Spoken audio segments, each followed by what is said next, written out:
Brasco and Beast. Fit, fabulous, and frisky. Well, Brasco's not here, and I'm Beast, but I'm preparing some meat for Brasco. And we're going to talk about how we get these barbecue loaves of goodness called seitan. So we take a look and we put our mixture together, which is basically your vitamin gluten, textured vegetable protein, nutritional yeast flakes, and chickpea flour. See, I put that flavoring in there as well. So all this is mixed up. And I mix all of my dry ingredients up separately, so that it's getting ready to be used and manipulated here. I then took my tofu and blended it so it could be liquid. And then I used, and the reason why it's pink, I used a couple of dots of red food coloring because I wanted to have a pink meat type of a look to it. It seems to have a better nutritional profile when you do it at home. Doing everything from scratch here with the tofu and the chickpea flour and the Vita wheat gluten and all of that. But this is the formula. We have 5 cups of Vita wheat gluten, 2 cups of nutritional yeast flakes, 1 cup of chickpea flour, 1 package of extra firm tofu, split up and divided. All right. Now what I do with the cups of textured vegetable protein, I soak it for about 24 hours in water to make it soft. This is going to give it that meaty texture and smell. Really smells very meaty. We have all the ingredients. Now we're going to mix them all together. Here we go. This right here goes to that. This right here goes into that. You see how it's pink, right? Okay, so it looks like it's just getting messier and messier, right? But this is how you make that wheat meat. Now look, it's getting all pink here, right? And I got enough moisture. Like, it's okay if you soak it with a lot of water or liquid the first time, because you can always add more Vita wheat gluten in there. Oh, there's also MSG, a couple of teaspoons of MSG in here. Also, some other flavors I have is some onion powder and garlic powder.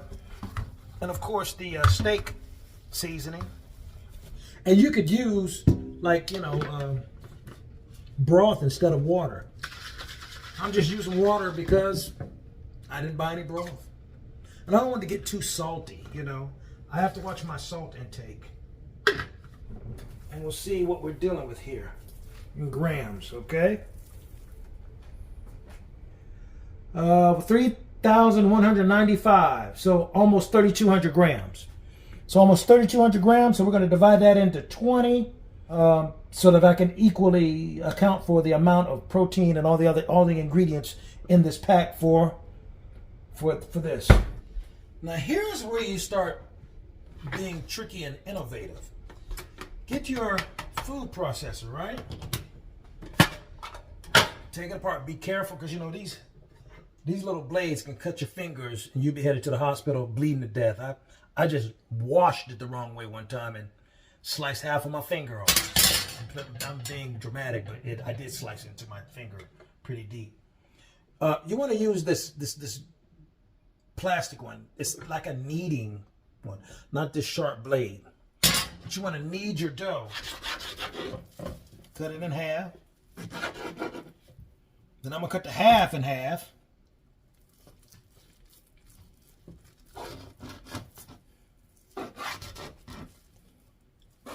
See, the tendons are developing with it right there. That indicates that it's the wheat is, and the wheat gluten is working. Now we want to mix it for a solid minute. Now you can get the same result if you knead the dough with your hand, but this is going to speed up the process and cause the fibers to get more integrated quicker. See how smooth that dough is? Now rough this one is. This is a little more rough. This is smoother. Rough, smooth. Now you're going to get a good texture with this too. You get a great texture with that. But we want to get it more of a loaf type of a texture. It smells good. It's bouncy. You can let it sit for a while if you want to. I'm going to go ahead and work with it. But I'm just going to let this sit here, you know, while I'm getting other things ready to do this.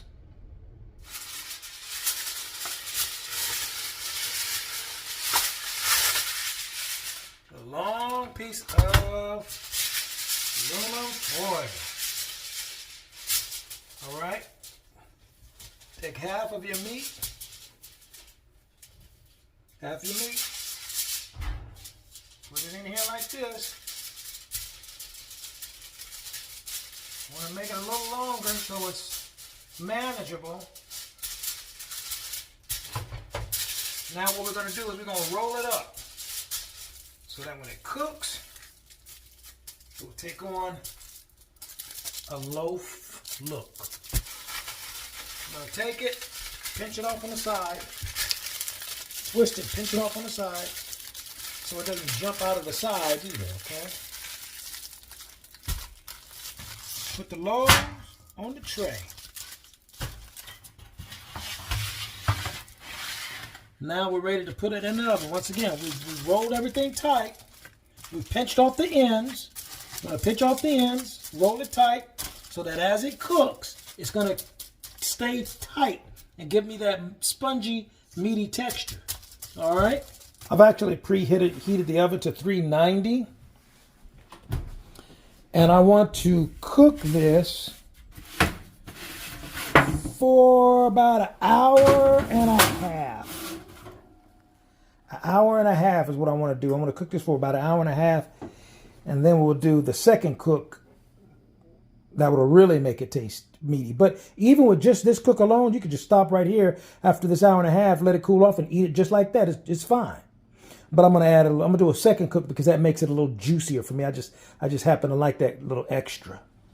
Changing my duds because I had to get ready for work while I'm cooking. Well, we have our 2 loaves right here. I let them cool off a little bit. Let's see what they look like here. We've got some water boiling over here, but I want it to simmer. I don't want it to necessarily boil. I don't want to boil this, but I do want to simmer this. You know?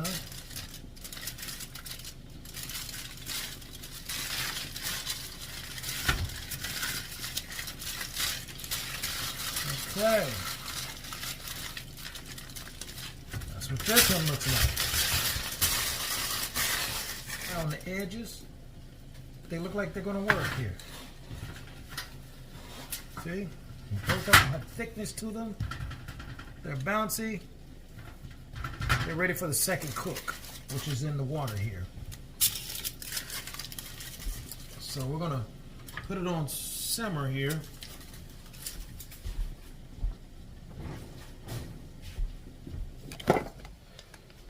So this is how this is looking here. You know, it's a little dry here on the end, but it's bouncy. It's got a good little texture to it. And they're both meaty and hearty. So what I'm gonna do is, we've got this water. We could use broth here or whatever, but I don't want to use any more broth because I'm concerned about it being too salty. But we're gonna put this in the water here and let this cook on simmer for about an hour and a half. Let's see what we got here. So let's see if we can get it simmering. After we get it simmering, then we're going to let it ride, and then we're going to let it rest overnight so that it can stay juicy, okay? I turned on the oven, I put it on 400, and I covered it in barbecue sauce and a little bit of molasses.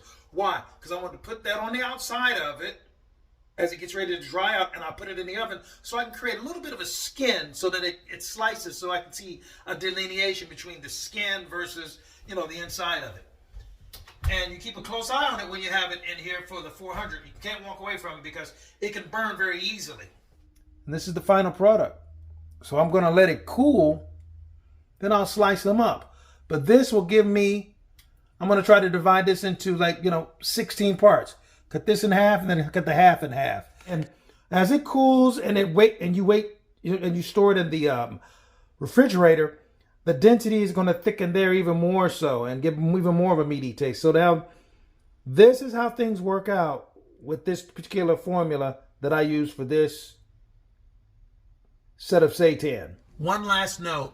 You don't have to go through this complicated process for your seitan. You can simply take the Vita-Wheat gluten and the nutritional yeast flakes, mix those two together, all right, put the oven on 420, pop it straight into the oven for 25 minutes, bake it, pull it out, let it cool off, slice it up, and you can recook it and refry it or whatever you want to do with it. I go through this because this helps me with my bodybuilding. My goal is to do bodybuilding, and seitan is a wonderful source for protein without as much carbohydrates and little to no fat unless you add the fat into the formula. They say the proof is in the pudding, right?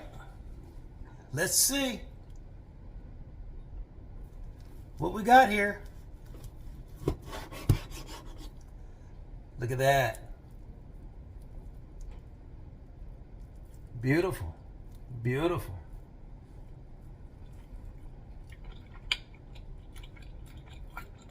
Outstanding. Cutting a slice for Brasco. I'm Beast. We're out of here. Brasco and Beast. Fit, fabulous, and frisky.